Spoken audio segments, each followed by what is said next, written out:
ಒಂದು IAS IPS ಕ್ಷೇತ್ರದೊಳಗ 58 ವರ್ಷ ಅವ್ರ ಕೆಲಸ ಮಾಡ್ಬೇಕು, ಒಂದು ಇದನ್ ಕೊಡ್ಬೇಕಂದ್ರೆ ಫಿಸಿಕಲ್ ಸ್ಟ್ರೆಂತ್ ಎಷ್ಟು ಇಂಪಾರ್ಟೆಂಟ್ ಐತಿ ಅದನ್ನ ಇಂಪಾರ್ಟೆಂಟ್ ಮಾಡಿ ಮೊದ್ಲು ಹೆಲ್ತ್ ಕೊಡೋಕ್ ಮಕ್ಕಳಿಗೆ ನೀವು.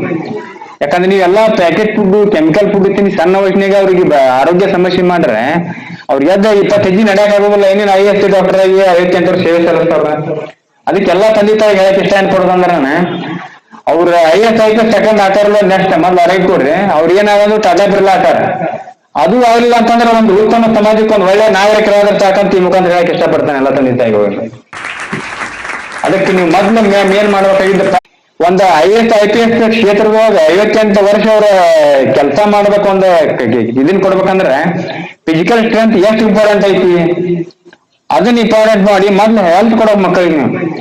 ಯಾಕಂದ್ರೆ ನೀವೆಲ್ಲಾ ಪ್ಯಾಕೆಟ್ ಫುಡ್, ಕೆಮಿಕಲ್ ಫುಡ್ ತಿನ್ನಿ ಸಣ್ಣ ವಯಸ್ಸಿನಾಗ ಅವ್ರಿಗೆ ಆರೋಗ್ಯ ಸಮಸ್ಯೆ ಮಾಡ್ರೆ ಅವ್ರಿಗೆ ಎದ್ದ 20